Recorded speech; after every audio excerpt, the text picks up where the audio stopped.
Okay, there are a lot of different ways to animate a pony puppet. In fact, there's just a lot of different ways to animate puppets, period. I've been director and producer of Double Rainboom since March. I have seen dozens upon dozens upon dozens of different ways to animate the puppets because I've critiqued over 40 different animators that have worked on the film. Not to mention I myself have taught myself puppets, and I've watched videos of professionals in the field animating puppets. And one thing that I've learned is that everyone animates them in a different way. And as a director, all I really have to care about is whether or not the final product looks good. How you get to that final product is up to you. Honestly, if you turn in a shot and you like, what the freaking hell, you animated in the weirdest possible way, it still looks amazing, but you animated it in a way that where I could obviously go, man, if you had just done this instead, you would have saved 7 hours of work. I will tell you. In fact, a lot of you guys who are listening to this now will know that I have told you that. However, there's a lot of you guys who turn in a shot and I look at it and I go, wow, this is like Spanish to me. I have no idea what you just did, but it looks beautiful, and keep doing what you're doing. That's just the kind of stuff that, yeah, it lets you do what you do. The way that I'm about to show you how to animate puppets is my way.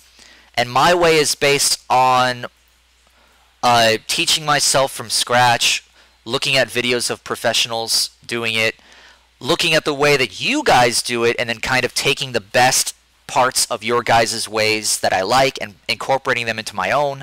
And this way is, in my opinion at least, the easiest way to animate pony puppets. There are more difficult ways. There are probably easier ways that I don't know about, but I'm going to show you guys the way that I do it.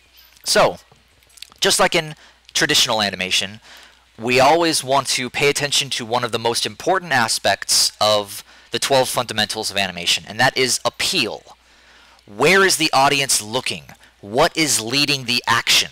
If you have a baseball player who's swinging a baseball bat to hit a baseball, where's the eye looking? It's looking at the hand and the baseball bat because we're looking at the action.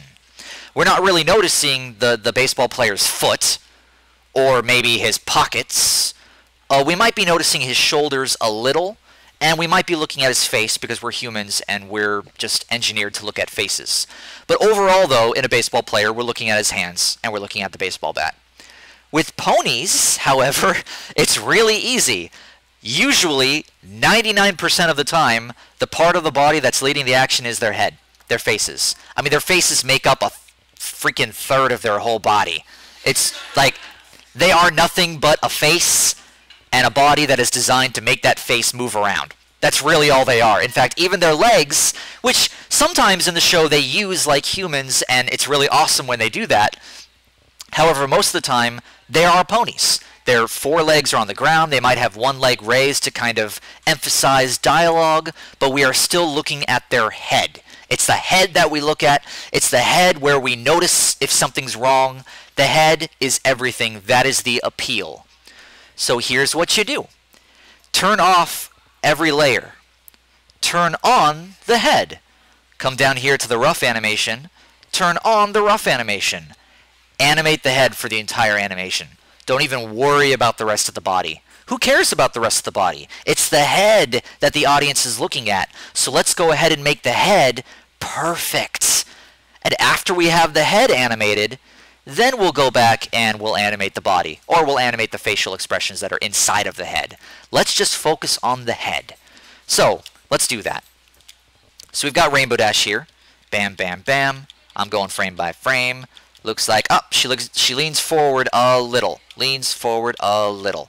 Okay, so I'm going to go F6, and I'm just going to use my arrow keys to move her forward a little. And maybe I'll tilt her head up a little, like that. Bam, she goes like that. Okay? And she's going to go back. Really far, too. So F6, she goes back. She's tilted her head up even more.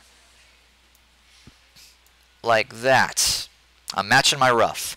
Now, do you guys have a better idea of why I require that your rough animation is proportionally accurate? It makes this stage so freaking easy.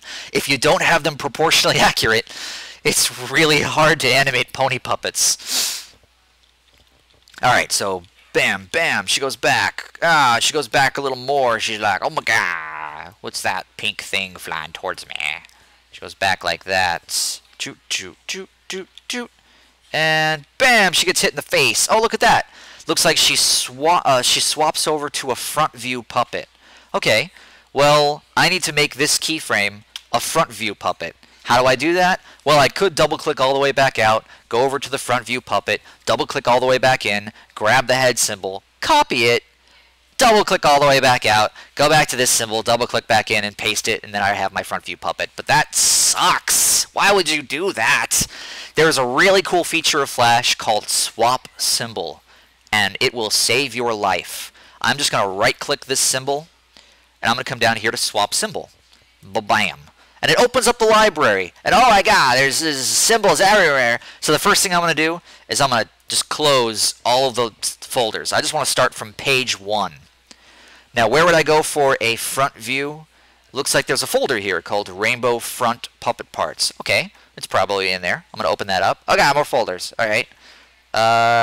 RD Front Head Parts. It's probably in there. I'll open that up. Hey, look, there's a whole bunch of symbols. Oh, but hey, sweet. If I click on it, it shows a picture off to the side. All right, I can just do this. Or, hey, look, it's alphabetized. All right, I'm looking for head. Hair. Oh, head. Oh, look, it shows the picture. I got it. That's exactly what I wanted. I'm going to hit OK. And look, it swaps it for me. That's awesome. That's all I had to do. And now I'll just make this match whatever this is going on. She's like that. Okay. So, dun, dun, dun. And choo. Ba-bam. And then I would go again. It looks like F6. Oh, I think this is actually where I had tweened it. That's right. Yeah, I had tweened it. So I'm going to tween it again. I'm going to go bam, bam, bam, bam, bam to there. That's where she's going to go like that and maybe rotate a little down. And then I'm just going to right click, go classic tween, and give it a positive 100. That way it matches. And then we have one frame of it kind of coming back over here, and she rotates a little more out. Go. And it looks like she goes back to a 3/4. So I could do the swap symbol thing again, or I could just go back here to where there was... Oh, wait, no, that was a profile. Okay, now I need a 3/4. So, yeah, okay, I need a 3/4. Right click, swap symbol. Okay, I'll close all the folders. Rainbow 3Q, okay. Rainbow 3Q head parts, okay. I already know it's alphabetized, so head... Is the picture what I want? It is. I'm going to hit OK, and it swaps it. Alright, and it looks like she does that. Okay. Bam. And right here, F6, she kind of goes a little bit more.